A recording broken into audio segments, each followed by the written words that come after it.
Hello, and welcome to another episode from Season 6 of The Horrific Podcast. We're two friends who live in different places but share a passion for scary movies. Each week we pick a different horror movie and dissect it to figure out what it was trying to accomplish, how well it did, and maybe even some larger truths about why people watch horror movies in the first place. This season we're changing things up. We're devoting a whole season to reviewing Esquire's list of the 50 scariest movies of all time.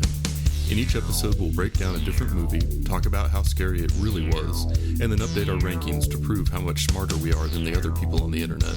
Thanks for joining us, and we hope you enjoy the conversation. So this season, we're working our way down Esquire's list of the 50 scariest movies of all time, and it's been kind of a rough ride, to be honest, and there have been some real swings and misses on this list, and I mean, I would admit to being a little vocal with my criticism of the list thus far. I may have expressed a little bit of displeasure with it or made some disparaging comments about the author or any number of other things. But I read something that blew my mind this week. What was that? So just a few days ago, like less than a week ago, Esquire put out another list. Oh, you gotta be kidding me. Called 40 Actually Terrifying Scary Movies to Watch for Halloween. What? And it is... Okay, just let me read you, like, the first four. Hereditary, A Quiet Place, The Descent, It Follows. You gotta be kidding me. You gotta be kidding me. Those are all movies we love. Like, had this list been published a few months ago... Can you imagine how much better our lives would be? That's a game changer, man. I feel like this is like 100% how our lives go. Yeah, well, that's true. Yeah. I'll give you that. What the heck, man? We have a good idea. We just did it too early. Yeah. But yeah. So, anyway. But we are going to stick with the original list. Yeah. Even though some of the movies are cores heavy rough. Yeah. And... because it's causing us to watch a lot of movies that we wouldn't otherwise. Yeah. And, you know, why not? Yeah. It kind of helps with getting the ideas, and we don't have that resentment towards each other for putting the other through a movie that we didn't realize was an actual horror movie. Yeah, yeah. Yeah, it's been nice. It's been good for our relationship. But yeah, I guess kind of a prime example of movies that we probably wouldn't have watched otherwise was House of the Devil from 2009, which is what we watched this week. Yep. Had you ever heard of this movie? So I didn't think that I had until we always watched a preview for it before to decide if Katie wants to watch it with me or not. And once we watched that, I remembered like the preview, but that was all I knew. I didn't know anything else. So I did not know anything about it, and in doing a little bit of reading, I realized this one was shown at festivals and got generally, kind of positive feedback, but then it had a very, very, very limited theatrical release. It wasn't, like, widely distributed, so this wasn't in, like, every theater in the country or anything, and a lot of the production, the distribution of it came on like home media afterwards, so DVDs, and then I guess they also did like a kind of a vintage VHS release, which matches, because the movie was like a period piece in the 80s, so it was kind of neat, but it really, I guess, was more of like almost an art project than it was a sort of blockbuster movie, which is interesting, and there are a lot of things about the way it was made that kind of feed into that. So anyway, it's one that is really interesting to me just because of, how it was made and how it fits into the overall arc of the development of horror movies on the whole. And we're going to get into all that and more as soon as I introduce it. So here we go. In 2009, MPI Media Group released The House of the Devil, which was written, directed, and edited by American filmmaker Ty West. The plot of this film follows a young college student who accepts an odd babysitting request from a flyer on campus on the night of a total lunar eclipse. As the evening goes on, things get more and more strange as she finds out the dark truth about her employers. This movie was made on a budget of about $900,000, but only brought in about $100,000 at the box office, although it has received generally positive reviews. It can currently be rented for streaming on YouTube. That's very true. So yeah, were you able to learn any fun facts about this movie? Yes, I was. So, I gotta say this about the movie too.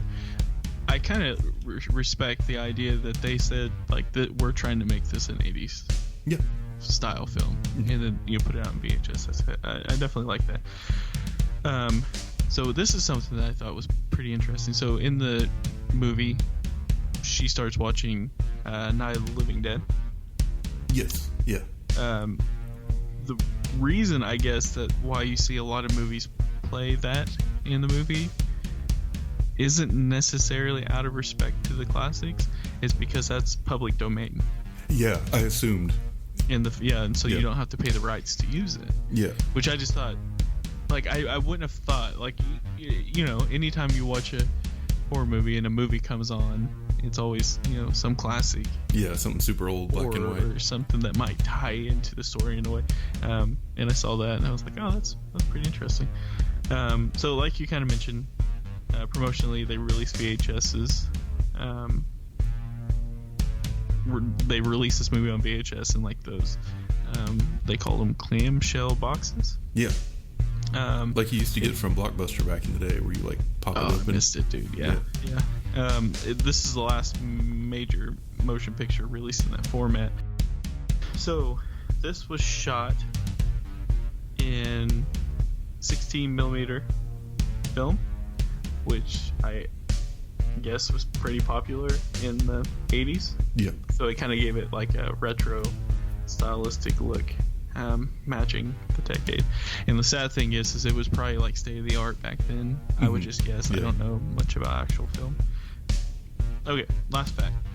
So the couple in this movie that she goes to babysit for, the main actress Samantha goes to babysit for, is the Ullmans, which is reference to The Shining, supposedly. Okay. So in The Shining, Mr. Ullman is a hotel manager who hires Jack Nicholson, which brings him to the hotel. And so it's kind of similar to Mr. Ullman in this movie, who brings her to the house. So that was kind of interesting. Nice homage. Yeah. But anyway, those are my facts. Cool. Oh, no, I'm sorry. I got one last one. All right. This is a fact that pisses me off. We won't get too in depth because, anyway, so there's a fact in here that I was reading about Samantha's Walkman, where it explains what a Walkman is to the reader. Walkmans were audio cassette playing boxes. And it says, and their convenient and portable function made them very popular with young people in the 80s. And it's like, you got to be kidding me. I was rocking a Walkman until like 2002. Jeez Louise. Mine was, I mean, when we got CD play, but it was just like, I just blew my mind that this is like something that has to be explained. Yeah. Also because it's like, oh no shit, it played tapes. Like, look at it. Goodness gracious. Sorry. Yeah. Anyway, I thought that was kind of a fun fact.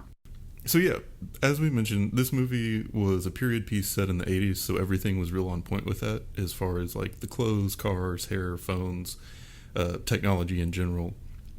But I also read, kind of similar to what you were saying about the filming, that Ty West used a lot of 80s technology to make the movie. So it was really going for like an authentic, I don't want to say, maybe like an authentic recreation of like an 80s, 70s or 80s horror movie. And so there were a lot of things that I feel like it did well using that as a tool, to sort of set the stage and make it happen. But I think it also did some things that hurt it a little bit. But for the most part, I thought they pulled off the whole like 80s movie thing really convincingly well. And I know that this is super minor, but something that stood out to me a lot was like the use of phones. And if you think back, like 2009, everybody had a cell phone, everybody, even in Oklahoma. But he wrote a story where like having not cell phones was like a key part of the plot in the beginning. Yeah. And so or in like needing to call someone's house and leave a message and sort of all that stuff, which was sort of a part of being alive in the 80s. And it kind of reminded me of When a Stranger Calls in a couple of scenes, with the babysitter freaked out in the house and the ringing phone. But even down to just like the fonts and the music, everything felt very, very much like it created a closed world of the 80s that you could sort of escape into for the time that you were watching the movie. Yeah, there was no doubt about it. And I think it made it. I think they did it in a relatively smart way, because you didn't have too many like extras in this movie, right? True. So you didn't, which like it's kind of eliminating the chance of seeing something that didn't reflect 80s. So you have the actors and actresses dressed up in 80s gear. It looks like they're in the 80s. You have payphones and in the cars, but I mean, other than that, it was. I'm glad that they focused on like doing the 16 millimeter film and like the retro, like you said, editing, because otherwise it would have just. I mean, if it looked crisp, it would have been like, okay, well, these people are just dressed in, retro gear and whatever, but. Yeah, it was definitely. I mean, I think that's like mission accomplished on their side for sure. Yeah. The fact that they pulled off the style and the sound as far as as far as the movie goes. Yeah, and I would contrast it to something like Stranger Things, where that's something that is clearly meant to be set in the 80s, but know it was made more recently than that, just because of the sound and the editing and the special effects and everything else, whereas there was really nothing in this movie that would give away that it was from a more modern time. And that's almost like kind of putting more of a challenge on yourself, I feel like, because you're sort of operating within the limitations of like making a movie that's true to the period. So. Well, it almost made it worse for Katie and I, because after this, we were kind of just scrolling through Netflix and we ended up watching Zach Galifianakis Between Two Ferns, and I bring that up because it's like filmed in like 4D. It looks, I mean, like it's filmed so crisp and all that, and it really made me go back. Made me want to go back to the other movie to check it out. And just you notice, I was like, I don't know if Between Two Ferns is just looks ultra realistic, or because we literally just watched that movie, if it's what makes it look grainy in the style. I mean, I miss that style. I miss watching VHS movies on a tube TV and Yeah, for sure. So overall, I mean, I enjoyed it just from kind of the experience of like what it was, for how it was made and everything, and that stood out to me a lot more so for this movie than it does for a lot of the other movies we watch. Yeah. But I guess two things that I really wanted to talk about with this movie are things that we talk about a lot, and I feel like this movie had good like examples of both. And one was mood, and the other was pace. Mm-hmm. And so with the mood of this movie, like the first 30 minutes or so, I feel like we're a really good example of what we talk about when we say something does or does not feel like a horror movie. Because with this one, there was absolutely nothing out of the ordinary happening at any point during that first 30 minutes, but it still 100% felt suspenseful and creepy. Yeah, I agree. And like the camera angles, the music, the use of like long silences, the facial expressions, like, you had no breaks of like the Indiana Jones Happy Adventure music in this one. Right, yeah. Oh, yeah. It was all kind of that just like dark, moody, foreboding feeling just from the way that the movie was presented. And I think one scene that really shows that well is when Samantha is on the phone with the guy that's hiring her to be the babysitter, and he gives her the address and she's writing it down, and the way the camera just like zooms in on that and the way that the music is playing and stuff, like there is nothing happening. Like for 30 minutes nothing has happened. You have no reason to be like scared or on edge about this, but just purely by the way that the movie was presented, that something bad is going down and that you should be worried and like uncomfortable. And I thought that it pulled that off just really well as far as making you feel the way that it wanted you to feel on like the journey that the movie was creating for you. Yeah, I think for me the scene that kind of helped that out is something that's been done multiple times in movies before, but was when she called from the payphone, left a voicemail, and just walking off the shot where the phone booth was up close and she's walking away from the camera, which is like a pretty cool way to show like depth, right? Yeah, and then it rings, and that's just when, like, it's just little things like that they did to kind of add to the suspense. Yeah. It's like anytime you see someone calling someone else on a payphone, it's never a good situation. Well, and again, it kind of like with when a stranger calls, it was that really loud kind of obnoxious ring that just kind of makes you tense your shoulders. But and then the other thing I wanted to talk about was the pace. So the overall structure of this movie was like a super slow burn until the very end. Super slow burn. Yeah, when the crazy part hits and it all spirals wildly out of control. And in that, I mean, that's the thing that is pretty common in horror movies. Like, it reminded me a lot of Suspiria or Hereditary or a bunch of other ones we've watched. But in this one, I really felt like there was too much time spent in like the moody beginning and too little horror actually sprinkled in to keep you on edge. And they spent way too little time on like the interesting, crazy ending that was the part that made this worth watching. And I think that hurt the overall flow of the movie. Like, walking away from it, it's like, yeah, there were some really good parts, but there was also a lot where not much worthwhile happened. Yeah, I mean, because you're kind of torn, because it's like, I kind of just wish that they threw in something like why the Ullmans doing the ritual with the family beforehand, or like something like that, because it is extremely slow burn. And it's interesting though, like, there wasn't too many times throughout this movie where my ADD brain didn't like lose interest. There was a couple times where it's like, okay, like, let's get to action. They killed Megan, and then I was like, oh, okay, like, here it comes. But then it was just like almost slower because I was waiting for the action to start between the shot to when it actually happened. It was almost a little frustrating. I don't think it ruined the movie. After I watched the movie completely, like, I could kind of see what they were trying to do, and I was like, oh, okay, I could definitely see, like, get the idea. It's just, in this day and age, like, you kind of want a little bit of action sprinkled throughout the whole movie, but well, and so I think of this movie in three parts. Part one is like, she doesn't like her living situation, she finds the house, she needs money to get into it, so that's like the driver, right? Is she's going to ignore creepy things because she needs the money, and so she accepts this babysitting job out on the edge of town, and her friend takes her there and drops her off. Then the friend gets murdered as she's leaving. That is a great part one. Like, the whole setup for all of that, the subtle build, the creating the mood of the movie through that, I thought was great. And then that super violent scene was the first, like, now it's confirmed. You really should be scared, even though you've kind of been like feeling that way for a while.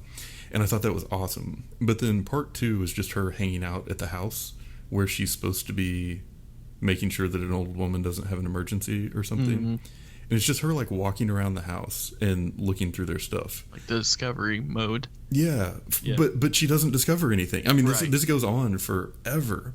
And then part three is, then things start happening again after the pizza's delivered. She's been drugged, she gets attacked, knocked out, wakes up as part of this cult ritual that has something to do with the eclipse, and she fights her way out. And then there's that whole, like, ending that we'll come back to in a little bit. And I felt like part one was great. I felt like part three was super interesting but felt rushed. Like, I really wanted more of that. And then part two could have been shortened quite a bit. Yeah, I think so too. I mean, I think it would have been different if it was 30 minutes, but it almost seemed like it was like, I don't know, 45 minutes, 10 minutes. In a way, but I mean, I think they did some things throughout the movie that kind of helped keep that, like, the slow burn going. Like when Samantha goes to the house with Megan and Mr. Ullman opens the door, you don't see his face, like, it's cut off at his chest, and he, like, just, like, continues to hold her hand. And it's like super, I mean, it's like that awkward amount of time that you're holding, the hand, and they do little things throughout there that just kind of definitely make you feel uncomfortable. And I think was trying to hold the attention of the viewers without having, like, actual death happened. To Yeah, do that. yeah. Just creating that sense of like foreboding and suspense. Yeah. But yeah, and so the problem that I have, and when I talk about, like the second part being too long, it's when a movie is too long, I find myself thinking about things that aren't the movie. And then that's where, like, okay, you've lost me a little bit. But it just annoyed the hell out of me, that whole second part as she was in the house. Because, one, I don't ever want to hire a babysitter. She was very disrespectful to that house and to their privacy and to their stuff. Number two, your one job is don't wake up the person upstairs. And what is one of the first things she does? Walks over and plays the damn harpsichord. Like, I gotta say this quiet so I don't get in trouble. But that's basically what Sarah does every time I come in here to record. We will go all day long, and she doesn't feel any obligation to do dishes or clean things up. But as soon as I shut this door, all of a sudden, clank, clank. I've spent so much time editing dish sounds out of the background of this podcast, and it's like... So this is like the deep down, like, we're basically going to have a therapy session about this. Like, we need to have therapy, because I understand completely. Yeah. Like, the only time that Kay wants to work in her room is when we're doing the podcast. Mm-hmm. It's like the one time I need you to be quiet. The one time that you could just sit on the couch and look at Pinterest while I'm doing other things, and me not be annoyed by it. Yeah, and also, like, when she hit the harpsichord, like, she did it once and it was super loud. Yeah. Which was, like, that was, like, great because it was a quiet scene. Yeah, she touches it, the loud sound. But then she proceeds to do it multiple times. Yeah. And it's like, oh, you're dumb. And then she's like looking upstairs, like, oh, I hope I didn't wake her. Well, what did you think was going to happen? Do this again, and I'm going to do this again. Yeah. So I have a question for you. Do you put toilet paper on the toilet seat if you use the bathroom at someone else's house? Not at someone else's house that I know. What about anywhere else? What about like at the office? Yeah. Dude, we work in IT with like a bunch of greasy dudes. Yeah, but I mean, like, we're also dudes in IT. Yeah, like, man. It's never even occurred to me to do that, but I've seen it in movies, and now I feel weird about it. Like, I'm thinking about adding a blog section on our website where I could just write horror stories about that bathroom. It's disgusting. Yeah. Like, I once walked in and there was shit on the toilet seat. Yeah. We work with professionals that get paid relatively good. Mm-hmm. We're good middle class folk, and it's like, what is going on here? Like, how did that happen? Anyway, that's cool. I do, but if it's at someone's house, actually, if it's at a house, I usually don't. But if it's at like anywhere other than a home, like a gas station or work, yeah, I do. Dude, I just go for it. Oh, also, I had the horror story when I was like 4 years old, and my grandpa telling me the only time he ever got crabs was on a public toilet seat. I swear to God. I'll get my brother on a podcast to verify this. But that's always played in my head, and it's punished me since I was a kid. So, yeah. He was also in the Korean War. He got shot for his country. So, you're all welcome. Wow. That took a turn. Oh, also, like, he didn't really get shot. My grandma told me later, but we still, act like he did. But he said he did, but your grandma said he didn't? Dude, he always said he had bad knees because he got shot in the Korean War. And my granny would kind of nod her head like, ooh. And then, like, after he passed, because, like, they hated each other, she was like, that never happened. Yeah. But I still think it did. Anyway. Okay. So I think the thing with this movie, though, one thing I kind of wanted to say, where, how we kind of talk about, like, you don't want to make it too hard for the... So what is it? You don't want to make it too hard for the age of the viewer who you think are going to watch the film, right? So you don't want it too complicated. However, in this situation, I kind of feel like there were a couple things that they did where, like, it was kind kind of helped, like, didn't make it too easier for the viewer. So like when they're having pizza, they mention how it tastes like it's drugged at the beginning of the movie, and then she gets pizza and it's actually drugged. I thought that was kind of interesting. But when she finds the picture and it shows the family and it shows the Volvo, it cuts to like them pulling up and the Volvo being there. It was just like, I think that may have been like a little bit too easy for the viewer, maybe. So I didn't really make the connection with like what she saw in the picture and what was going on outside. So the picture had a Volvo in it, and when they pulled in, the Volvo was there. Yeah, because Megan commented on it. Yeah. Yeah. Like, what was the connection you were supposed to make when you saw that? Because it's just like, okay, well, this is this family. Was it just because he had said before that they didn't have, or no, because he did say he had a kid. Were you supposed to connect that like the guy who had shot Megan was their kid? Well, no. So with the Volvo, it was the family who was in the ritual upstairs or whatever. In that room. That's who they had already done. I see. Gotcha. Okay. And they're dead. But I guess I don't know how she knew at that point that they were dead. So I don't know. So that house didn't belong to it wasn't there. Okay, I get you. Yeah, I follow now. Yeah. Interesting. Yeah, I just assumed that was a picture of them when they were younger. I didn't realize that was I see. Yeah. Well, maybe it was. Maybe I'm just too dumb for this movie then. No, I think you're smarter than me. You got your point. Okay, Daniel. But yeah, I guess kind of getting into that part. So she gets drugged by the pizza. She wakes up and she's part of this like super spooky ritual with like this deformed witch casting a spell on her, and then they didn't really tie her up very much for some reason, so she got away, and then overpowers all of them, gets out, and instead of running out the front door, she runs upstairs so that it can be a longer scene, but then she gets outside, the guy follows her to a cemetery, and she knows she's been infected or something, and she had managed to get the gun on her way out. And so he's talking about her, having been chosen, presumably by the devil or whoever it is that they're trying to summon. And so rather than go through with all that, she shoots herself in the head. But then the closing scene is that she is in a hospital, like in a coma, and then you find out that she's also pregnant after this ritual has happened. So the general idea of it in the ending is that she has been impregnated by the devil or something. And so I was thinking it would be kind of neat if this ended up being like part 1 of Rosemary's Baby or something. Yeah. But it was very strange, and it felt very rushed, and there wasn't a lot of story to support. It was more just sort of you were left to your own devices to try and figure out what was going on. Mm-hmm. Yeah, I mean, it was definitely rushed. So from the time that she's drugged to the time, I mean, I do want to touch base before we go on the end, just real quick.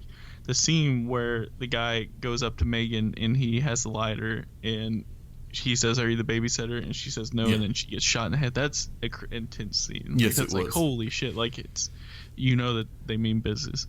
To me, that was actually my favorite scene in the movie. Yeah. I thought that was so striking, and that was a good example of, sort of the suspense and the slow burn works in horror because it makes you get your guard down a little bit.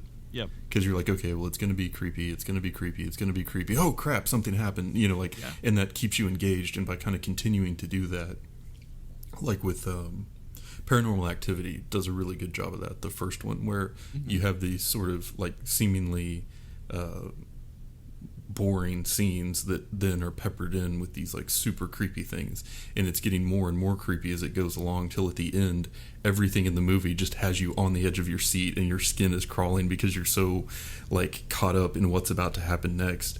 And that scene I thought was the setup to start doing some of that, and it was perfect. But then it kind of lost momentum again for me afterwards. There was slow burn after that. Yeah, I mean, I think with that scene specifically, it was almost a little bit more intense because Megan was so skeptical. Like, she left because she's like, this is a bad idea. And she was even skeptical of the guy, and you thought that maybe she's going to drive off. And he does that. He shoots her. He then gets in her car, reaches down at the cigarette that she just lit and starts smoking it, which is like, oh my God, this is... Like it was just a messed up scene, and it pulled off really well. But if we going back to the end, also Samantha like kicked all their asses. She did, yeah. I mean, like she kicked some ass. It was pretty badass. I think she should be on my badass list. Oh yeah, for sure. Yeah, haven't put anyone on there for a while. But the ending, I think, as well, like the very end when she shoots herself in the head, I think that was unexpected. I think this movie is just full of a whole bunch of like trying to keep the viewer on edge. Like you didn't know.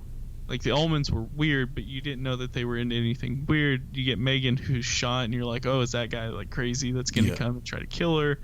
Next thing you know, like there's a witch upstairs, and they're doing satanic ritual. She gets out, and instead of like the movie continuing, she getting her getting caught again. Like she's just like stabbing. Yeah. She's stabbing them, slicing at them. Yeah. And then she shoots herself in the head instead of shooting Mr. Ullman, and then waking up at the end in the hospital. I mean, it was just it was interesting. I think not my only, but my main complaint was just it was such a slow burn for most of it. Yeah. So slow that like I don't know if I necessarily have the want to watch it again. Mm-hmm. Yeah. It's like that you could basically fast forward to the part until they get to the house, basically. Yeah, you could cut a good 25 minutes out of the middle of it and not actually miss anything. But yeah, I agree 100%. I mean, I think that's a pretty good summary of the movie. My only other complaint about it was that this almost felt a little lazy, or like a little like I just forgot to do it, which is weird because the rest of the movie is so like complete from a movie making perspective. In the beginning, you had that text where it's like the following is based on true unexplained events. And, yeah. And then, about that. Yeah, and like the beginning of the movie really felt like that could maybe be true, but then it definitely got out of that towards the end. But then there was no follow-up. There was no like ending, like bookend for that. I would have really expected something at the end about what happened next to one of the characters, or the police didn't find any bodies, or just something, anything really to kind of stick with and close out that theme. So I was a little surprised that didn't happen. That's a good point. I forgot all about the fact that they said it was based on true events. Yeah. I mean, I think maybe with the slow burn, it was like almost kind of like a Hitchcock style, like of just like the suspense, trying to keep the viewer interested, but it just, kind of pulled it off a little bit better. Yeah. That being said, though, like I was not upset with this movie at all. No, this is one of the better ones on the list so far. Yeah. And I don't know if it's because we've had some bad openers or what, but like I was like, oh, okay, like this is a legit, horror movie here. Yeah. That came out, and it's interesting. It's something newer or something different. Yeah. I think it's probably worth seeing once. Yeah, absolutely. I would definitely recommend that. Yep. And especially now as we're approaching Halloween, we're keeping our eyes out for good like Halloween horror movies, and I think this one would kind of fit into that. It's got that retro feel, and good dose of Satanism, and what more could you want? I concur. And that's it for today's episode. If you've listened this far, then thank you, and we hope you've enjoyed it. We're always looking for new ideas, so if you have any questions, comments, or movie suggestions, please send us an email at thehorrificpod@gmail.com, or feel free to comment on or message our Facebook page. Just search for The Horrific Podcast. Thanks for listening.